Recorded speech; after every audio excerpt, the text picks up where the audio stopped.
Here's the raw file, and then I'll engage the processing. Listen to that clarity. Listen to the EQ and how the voice sounds like it's just pushed in front of your face. My name is Sergio Veloso. I'm based out of Medellin, Antioquia, Colombia.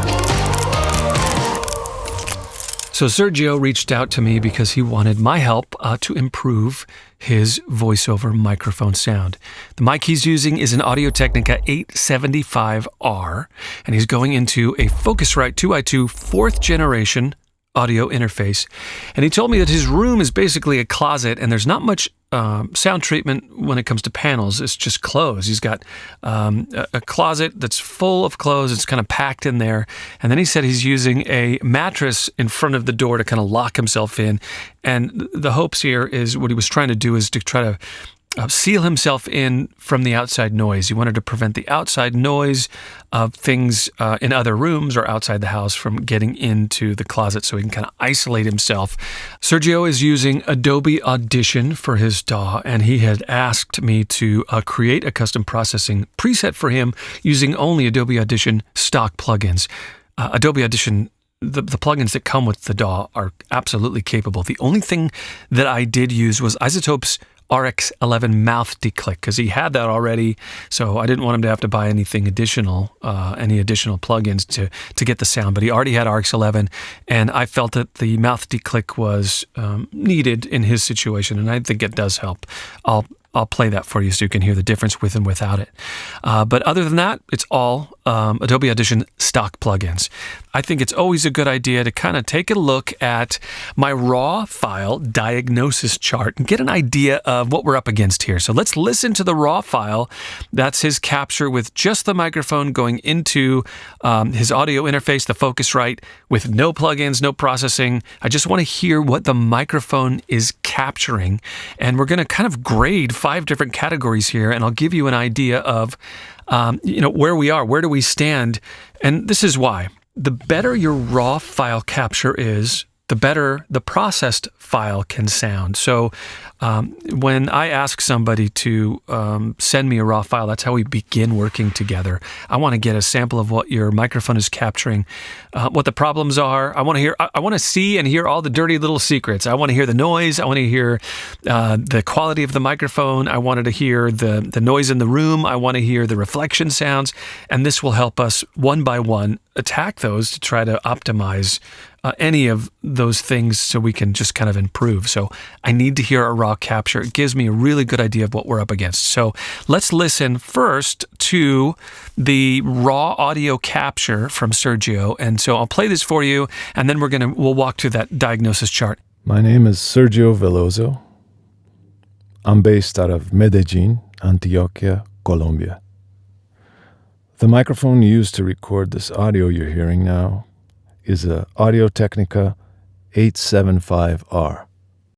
The first thing is his recording level. That's really the first thing that I look at. And I would say, I think I had to maybe just adjust it less than a dB, so he was on target. That is definitely one of the first things that you want to do, is achieve a really good recording level. And I'll tell you, I have a training course that focuses on exactly what you need to do to get a optimal recording level when you're recording your voiceovers. I'll put a link to that course in the description of this video. And the reason why it's so important is because, if you get a good recording level to start with, you're really setting yourself up for success when it comes to the quality. If you get the recording level wrong in the beginning, you're already kind of starting at a disadvantage. So it's really important that you get the right recording level when it comes to recording a voiceover, a single voice on a microphone. There's a level that is an optimal level, and that's what that course will show you. And if we look at the second thing on our list here, it's the recording space score. Now, an optimally treated recording space is void of reflections in all frequencies. That means high, mid, and low frequencies. Your voice hits the mic, but it goes all over the room, whatever room you're recording in, whatever studio you have, whatever booth you're working in, if it's a closet or a big room or a small room or whatever it is, your voice is hitting the microphone directly, which is what we want, but your voice keeps going, bounces off the wall in front of you, on the wall beside you, it hits the ceiling, it hits the floor, it hits the wall behind you, and then bounces back into the microphone at a slight delay. Those reflection sounds, That's what we want to get rid of. We want to combat them the best we can. It's not totally compulsory to remove them all the way, but there's things we can do like acoustic treatment. And it's the more we can get pure voice and the less we can get those reflection sounds, the better your raw capture is going to be, which is going to allow me to process even better and get you a better result. Acoustic treatment, I think it's probably one of the most searched subjects when it comes to improving your voiceover quality. But my acoustic treatment for voice training course, it's really easy to follow, and it will show you exactly what you need, where to place it, and really gives you an understanding and an idea of the physics behind those reflection sounds and how they move in a space and how they get back into your microphone and how to reduce them too. So check out my acoustic treatment course. The reason why I put this together is because this is one of the main issues people have, and I wanted to put something affordable together to help you know what you're up against and how to combat it. Because I would say that's the biggest issue. This is important. No other piece of equipment will improve the quality of your voiceover recording than acoustic treatment. You can get a 10 times more expensive microphone. You can get the state-of-the-art latest plug-in magic AI whatever. Nothing is going to sound better than if you remove those reflection sounds from the mic's perspective. And that's what this acoustic treatment course is all about. Once you understand that, you can maybe use the mic that you have. You can maybe use the sound treatment or lack of sound treatment or whatever you have available in your space and configure it to get the best ratio of pure voice to reflection sounds. You can do a lot with just a little bit. You just have to understand how it all works, and I think that's what the acoustic treatment course offers. When it comes to the recording space for Sergio, I'm going to give him a solid 6. I feel there are definitely some low-frequency reflections that are being picked up by the microphone, and we can improve that. Does that mean we can't get an optimized sound with the processing that we're going to do? No, we can actually really improve it, but I want him to understand that you can improve it further if you were to remove some of those reflections. But we can do a lot with EQ especially, and gating and those type of things, which I'm going to show you in this video. All right, let's look at the noise score. When I listen to his raw recording, and there's a couple good spaces in between here where he's not speaking, and I can hear the room, I can hear the fan of his computer or whatever I'm listening to. Yeah, you can definitely hear it. I would say there's room for improvement. There's definitely some noise there. Is it something that the expander can't take care of? No, I think we're going to be able to get it below 60 in between his words, and it'll be nearly imperceivable. So I'm not worried too much, I would say. I think the expander that we're going to use is absolutely capable of bringing his noise floor down in between words, and I'm not seeing as much of a problem. But let's give him a 7 or an 8. He's somewhere in this area when it comes to noise. He could definitely optimize his raw recording if you were to remove some of that noise. But here's the other thing, in some situations, it's just not possible, right? I mean, you need to be comfortable in your recording space. You need to be able to perform without, sweating or being too confined or having too much sound treatment or whatever it is around you. It's function over fashion, right? We have to make sure that it works for you so you can actually perform and be comfortable performing while reducing the amount of noise as best as possible. So the good news is there's noise, but it's we can deal with it. I'm not too worried about it. All right, if we look at the mic technique score, what is that? That's the optimal placement of the microphone in the room with respect to your voice and how you're facing. It's just where is it placed in the room? Is it pointing to you, your mouth, but then is something behind you highly reflective, right? Versus something behind you that's absorbing, or maybe it's a good idea to always put your most powerful, most effective sound treatment absorbing panels where the mic is pointing, so it's not getting and picking up any of those reflection sounds. So just the configuration of the mic in the room with respect to where you are, sometimes that can be adjusted and rotated or whatever to improve the sound. I would say he's in the green, 7, 8 here on the on the diagnosis chart. Nothing too concerning. And then if we look at his equipment score, I would say he's doing just fine. His Focusrite is fantastic. I'm a big fan of Focusrite. If we take a look at his microphone, the Audio-Technica 875R microphone, this is a very capable microphone. It's a shotgun condenser mic. I always love to check out some of the equipment on Sweetwater. They give you some good reviews, and you can get a good idea of what comes in the package and the price. And some of the other, actually, one of the things I really like is usually it will make other suggestions that are very similar or in a similar price range. And I'd say the AT875R is absolutely capable of capturing some good quality audio. So I'm going to give his equipment score number a 7, right? 7, 8. Can he get more expensive equipment? Can he get higher resolution equipment? Yeah, I think the microphone is probably on the lower end, but I think the proper way to look at this is, will his microphone prevent him from winning auditions? My answer is no. Can it be better? Yes, it could always be better. We could always get a better microphone. Once you get to a point with your equipment, you could spend a lot more money, but you're only going to get a little bit more of a sonic improvement. Am I saying that a Sennheiser MKH416 doesn't sound a lot better than this mic? No, it's going to sound quite a bit better. Will it prevent him from winning auditions? I don't think so either. The truth is, most people can't hear the difference between a $200 and a $1,000 microphone. That's the truth. I cannot emphasize this enough. You will get your sound much further. You will improve and improve the quality much further with sound treatment, removing those reflections when it comes to voiceover, than you will with a microphone or a more expensive microphone. That's the truth. It's not what everybody wants to hear, and it's not as fun to shop for sound panels as it is to shop for the next sexiest microphone that just came out or whatever. But it's the truth. That's what really is going to help you improve your voice recording quality, in my opinion. So we're going to give him a 7-8 score for his equipment. All right, let me run you through the plugins that I used to get the processed sound, and then I'm going to play you the difference between the raw file and what each of these plugins does.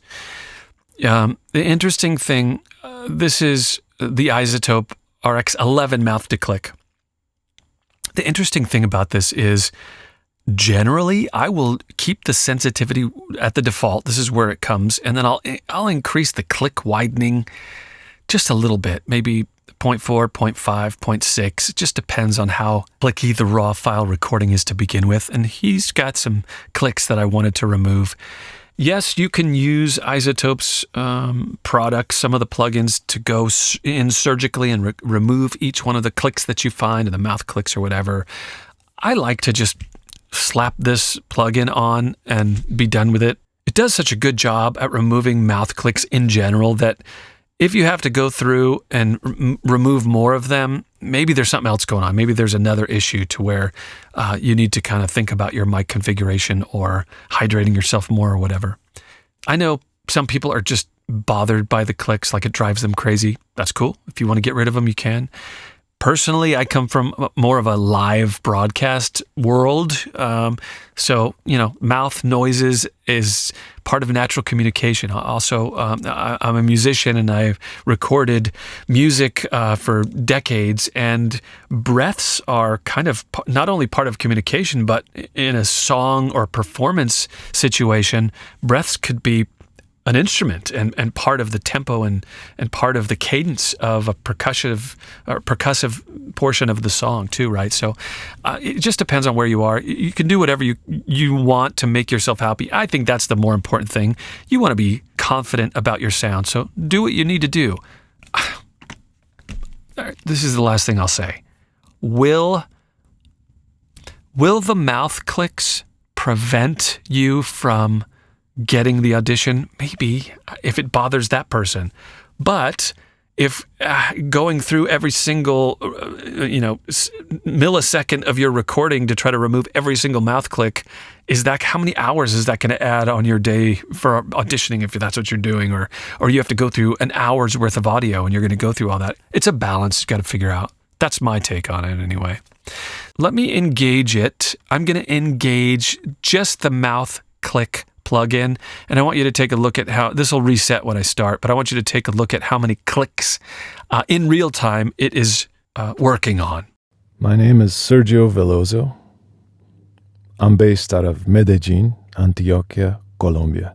All right, so that took out 70 clicks. It repaired 70 mouth clicks in just that, 2 seconds, 3 seconds of audio. So probably couldn't hear a lot of them anyway, even if it wasn't working. It does a pretty good job. That's what I wanted to just show you there. The next plugin is the Parametric EQ.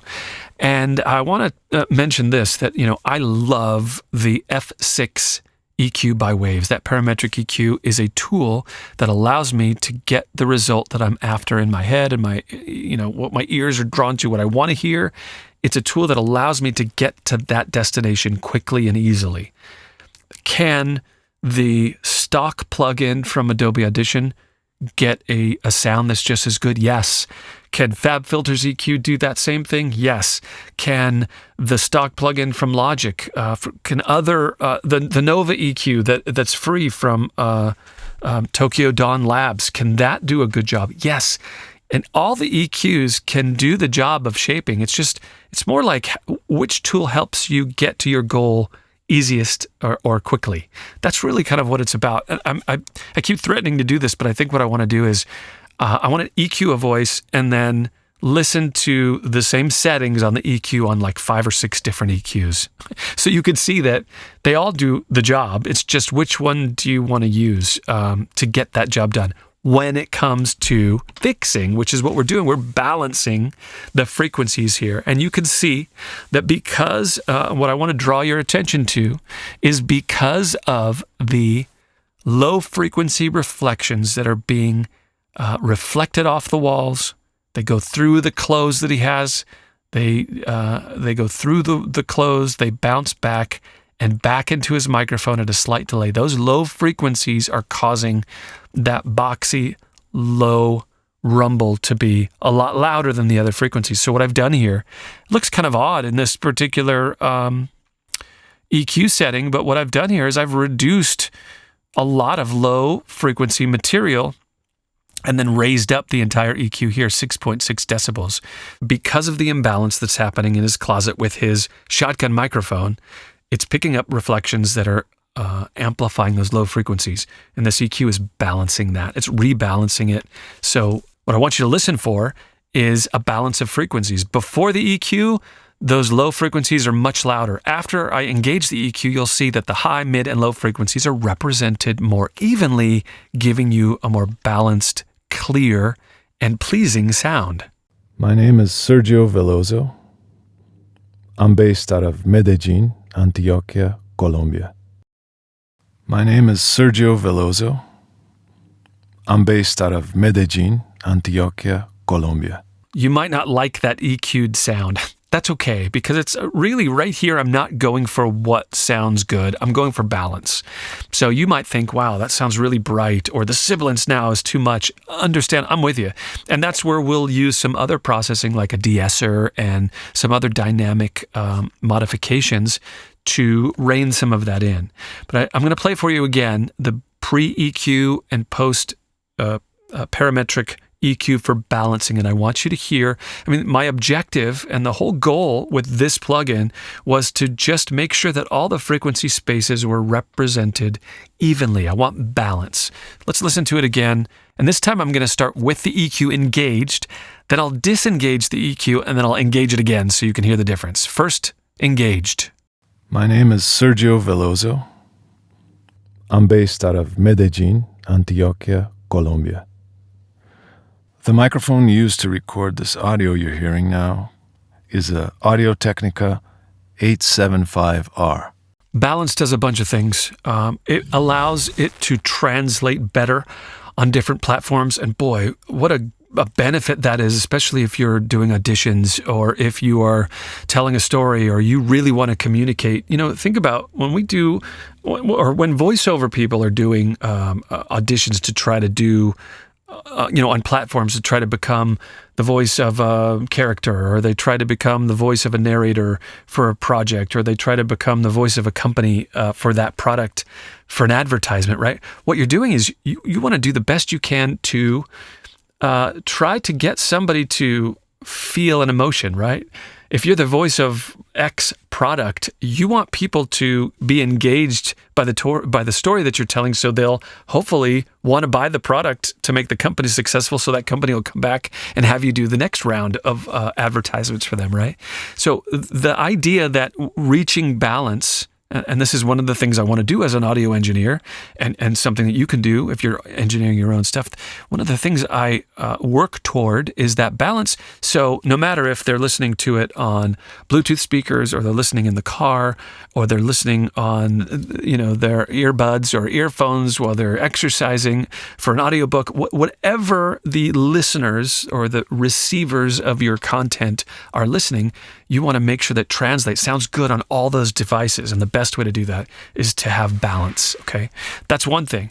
The other thing that this does is we are minimizing those reflection sounds, and the perception is that the audio is closer to your face. It's because one frequency isn't louder than the rest and the others sound further. I'm getting a balanced frequency presentation where they all arrive to the listener at the same level, the same volume, right? And that gives you a nice, warm, round sound that allows you to hear every little nuance, right? So especially if you're doing some kind of a voice acting and you're telling a story, that emotion comes through because you can hear the smile on somebody's face, or you can hear the furrow in their brow because you hear all the little details and the shape of the mouth. I know that's kind of deep, but it's the truth. And, when you're doing everything you can to win an audition or to tell a story or to try to drive or create emotion for the recipient of your audio or audio and video or whatever it is, that's the whole goal, right? That we want to translate that emotion. And I think balance is one of the best ways you can do it. And EQ can get you there, and it's a great tool. But again, nothing will sound better than a voice that has been captured in a room that has no reflections being picked up by the microphone. That was a long soapbox speech. All right, let's look at the next processor here. I'm using Dynamics, and this is another one of the stock plugins in Adobe Audition. I like this one for a couple of reasons. It's pretty quick and easy to use. I am using the compressor very lightly, and Sergio actually, I made it to where for his custom setting, he could turn off the compressor and it has more of a natural sound. He doesn't really need to use it. I tend to like kind of a compressed sound. I'm only getting 1 to 2 to 3 dB of reduction with these settings. But he definitely has the option to use it or not. Understand the compression is happening after the balancing of this first EQ. The work that's coming from this plugin the most is the expander. And an expander it's like a gate. I'm not using the gate because the gate has this particular gate has kind of an abrupt sound. It could either sound on or off, and I don't like that. I don't want to hear the gate. The expander has more of a natural sound, and it works with I think, a dialogue or speech or a voice to where it is gently wrapping around the voice to where it opens up when you're speaking, and when you stop speaking, it closes. And you'll see that we're getting about maybe 6 to 12 dB of reduction. This is also taking care of that noise floor. It's pushing that noise floor down between sentences when he's silent. So I'll keep both of these engaged so you can hear them, then I'll disengage it, and then I'll engage it again so you can hear exactly what the compressor and expander are doing when it comes to dynamics for this voiceover. My name is Sergio Veloso. I'm based out of Medellin, Antioquia, Colombia. The microphone used to record this audio you're hearing now is a Audio-Technica 875R. The effect that the compressor is having is such a small amount. I wouldn't even worry about that too much. I mean, that's really just, it's evening out the dynamics. It's making it more consistent when it comes to loudness. His loudest and softest parts of his presentation are less different, right? So, and it's really just taking 1 to 2 to 3 dB of reduction off the loudest parts, and then I've raised the entire thing. No, I haven't even raised the entire thing up. I think really what I want to put your ears to is the expander. So when he stops talking, it reduces the volume. That's really what's happening. It's closing his microphone when he's not talking, and then as soon as it hears him start to talk and begin another word or consonant or vowel, it opens up again. My name is Sergio Veloso. I'm based out of Medellin, Antioquia, Colombia. When he stops speaking, it reduces the signal that's going into this processing chain by about 10 dB. The next thing we're looking at is the de-esser, and Adobe Audition has a very capable de-esser. And if we look, we are reducing the audio within the 3.5 to, let's say, 8.5 kilohertz section. So this is the sibilants, the S's, the SH's, and we're getting about 6 dB of reduction when those S's and SH sounds happen. And there's a couple cool things about this. You could move where this window is and how wide the window is too. And it also gives us a nice good frequency picture so I can see when those S's are happening. Let's watch. My name is Sergio Veloso. I'm based out of Medellin, Antioquia, Colombia. It's still showing us what's happening, and it's showing us how much reduction, but it's actually off. It's cool that actually it still gives us the readings even when it's not being used. So let me turn it on now. Let's listen to what's happening and seeing the effect that it's having. My name is Sergio Veloso. I'm based out of Medellin, Antioquia, Colombia. Well, you could really hear it on the Sergio, the S of the Sergio. My name is Sergio Veloso. And you can see it too. We're getting almost 12. To me, actually sounds a little bit much. I'm going to back that off a little bit. My name is Sergio Veloso. I'm based out of Medellin, Antioquia, Colombia. The microphone used to record this audio you're hearing now is a Audio-Technica 875R. The last plugin from Adobe Audition that I'm using on this setting is a limiter, but this isn't, I'm not using this limiter to improve or increase the loudness. That's something I would do afterwards. I'm actually using this limiter as part of the chain, just as a safety net. It's really just making sure that after the processing that I'm doing, nothing is going over -6. This is probably taking 1 to 2 dB in just specific areas. It's just ensuring that everything has a nice flat ceiling on it, but it's not being used very much. It's just an insurance policy. So I'm capping everything. I'm creating the ceiling at exactly -6 dB. I'm using a true peak algorithm, and I am not boosting anything. I'm just really setting a ceiling just to ensure that nothing goes over 6 dB. So it's just a cap on the level. So now what I want to do for you is play the completely raw file back to back with the completely processed file, because this is really the most striking difference, to hear what it sounds like before this processing and after with all the changes that we've kind of walked through and I showed. I want you to feel the difference between the two and what it does to really bring that voice forward, to really have the room melt away, have that balance so the message is being received.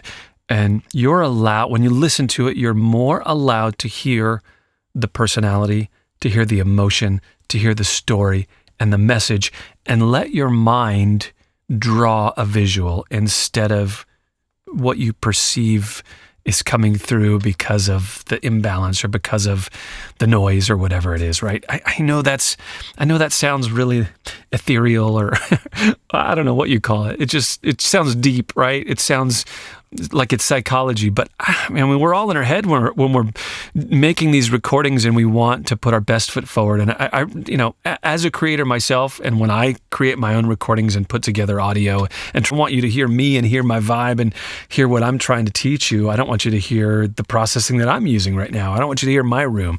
So it's the same thing. We're all in the same situation. But I want you to know that if you're a YouTuber, if you're a streamer, any kind of content creator that is recording your voice on a microphone, I can show you how to improve your sound, which is going to help you engage with your audience and promote whatever you're doing. Or, if you're marketing your company or you're competing as a voiceover artist, you could do just like Sergio did. Send me your raw file. I'll examine it and I'll get you absolutely free. I'll send you an example of what my processing with the plugins that we choose together or you suggest or the ones that I want to use. I'll send that back to you so you can hear what my processing sounds like. And one of two things happens. Either it sounds great and you're like, wow, that's really good. That's a big improvement. And I might also make some suggestions. Hey, if we did this in your room, or if you switched things this way, or if you reconnected your equipment this way, it might sound better. I'm going to offer you something that's going to help you improve. Or the worst case scenario, which is still a benefit, I may just say, hey, look, I can process this, but it's not going to be good. We need to fix a problem in your room first, and let's talk about your acoustic treatment. Let's talk about the room that you're in. Let's talk about the configuration. Let's talk about the equipment that you're using. I will get you on the right path regardless. It's absolutely free. I do this for everybody. Go to my website. It's lennyb.com. There's a red button at the top. Click on that red button and just follow the instructions. You got to fill out a form. I explain to you how I want the file. And if you have any questions, you let me know, okay? I'm looking forward to hearing your audio. I want you to send that to me so we can start getting you on the right path. Let's listen to this before and after, all right? I'm going to play you the completely raw file, and then I'm going to engage the custom processing using the RX11 and these stock plugins. First the raw, and then I'll engage it. My name is Sergio Veloso. I'm based out of Medellin, Antioquia, Colombia. The microphone used to record this audio you're hearing now is a Audio-Technica 875R. The audio interface used to record this is a Scarlett 212. It's a pretty big difference. And I should also mention this too, when I work with clients and voiceover artists or anybody that's recording their voice maybe for their own project, whatever it is, whatever you're doing, YouTubers or people that are streaming on Twitch or whatever it is, I'm okay. I'm absolutely happy to modify. Like if you just wanted this to sound a little bit more punchy, we can do that. We could, if you wanted it to be less bright or you wanted more clarity but not as much low end, we can do all that. I want to get you the sound that you love. I believe that is the right answer for you. So once you have a sound that is basically clear and transparent and balanced, at that point it's easy to kind of manipulate and modify it and mold it to where it's something that you love hearing. So I can absolutely do that from this point, and I'm happy to modify it even further. Sergio is now using this custom setting as he moves forward with his career, and you could do the same thing too. Check out my training courses. I've got a bunch of different courses. There is a voice recording basics course, which is free on my website. So if you're just kind of getting started with all this stuff and learning to record your voice at home in your home studio on your laptop with a DAW or whatever you're doing, I think you'll dig that course too. I'll put all I'll put the links to all my training courses in the description of this video. And also, if you want to submit your voice, you can get a free demo of my custom processing. It's lennyb.com. Just click that red button at the top. It gives you a lot of confidence when you have good sound, when you have a sound that you can say, hey, I'm ready. I can just act. I don't have to worry about the quality. I know it's top quality, so I can just relax and act. Do what I have to do, because audio engineering is it's an art form. It's not. You can only go so far trying to figure it out by yourself. You have to. And that's one of the reasons I like your videos, because you explain it so well, and you don't make it sound boring at all. It sounds very interesting. So I'm really glad that I get to have this opportunity, to get to have your art there, you know, in my sound.